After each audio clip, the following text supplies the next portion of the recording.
Hi friends, வாங்க நம்ம இன்றைக்கி டக்குன்னு பாஸ்மதி ரைஸில் சிக்கன் பிரியாணி எப்படி பண்ணுறேன்னு பார்த்துடலாம். அது குக்கரில் பார்த்திங்கன்னா 2 டேபிள் ஸ்பூன் பார்த்திங்கன்னா கடலெண்ணெய், 1 டேபிள் ஸ்பூன் நான் வந்து நெய் ஆட் பண்ணிவிட்டேன்.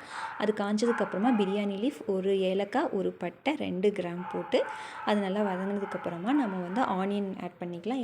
ஆனியன் வந்து நல்லா கோல்டன் கலரில் வதங்கணும். அதுக்கப்புறமா நான் 3 பச்சை மிளகாய் ஆட் பண்ணிவிட்டேன். அதுவும் நல்லா வதங்கினதுக்கப்புறமா இஞ்சி பூண்டு பேஸ்ட்டு நம்ம ஆட் பண்ணிக்கலாம். அது வந்து நம்ம வீட்டில் ரெடி பண்ணுறதா இருந்தால் நல்லா டேஸ்ட்டு கொடுக்கும். அது கூடவே ஒரே ஒரு தக்காளி, ஏன்னா தக்காளி அதிகமாக ஆட் பண்ணிங்க அப்படின்னா டேஸ்ட்டு குறைஞ்சிரும். கூடவே கல்லுப்பு ஆட் பண்ணிக்கோங்க. அதுக்கப்புறமா தனியாத்தூள், மஞ்சள் தூள், பிரியாணி மசாலா 3 ஆட் பண்ணி நல்லா வதக்கி விடுங்க. அது வதங்கினதுக்கப்புறமா நம்ம சிக்கன் ஆட் பண்ணிக்கலாம். சிக்கன் ஆட் பண்ணிவிட்டு நல்லா அதுவும் கிரேவி இறங்கினதுக்கப்புறமா நம்ம ஊற வச்ச பாஸ்மதி ரைஸை நல்லா வாஷ் பண்ணி எடுத்து வச்சிடலாம். அதுக்கப்புறமா பார்த்திங்கன்னா லாஸ்ட்டாக வந்துட்டு நான் கொத்தமல்லி தழையும் புதினா தழையும் ஆட் பண்ணி வதக்கி விட்டுட்டு நான் தண்ணி ஆட் பண்ணிக்கிறேன். அந்த தண்ணியும் நல்லா கொதி வந்ததுக்கப்புறமா நான் பாஸ்மதி ரைஸை ஆட் பண்ணிக்கிறேன். ஆட் பண்ணதுக்கப்புறமா பார்த்திங்கன்னா நல்லா கொதி வந்தோடனே நம்ம குக்கர் போட்டு மூடி போட்டு விசில் விட்டுறலாம். நான் 2 விசில் விட்டுருக்கேன். இப்போ பாருங்கள் ஃப்ரெண்ட்ஸ், பிரியாணி ரெடி ஆகிடுச்சு. இந்த சேனல் உங்களுக்கு பிடிச்சிருந்துச்சுன்னா எனக்கு சப்ஸ்கிரைப் பண்ணுங்கள். Thank you friends.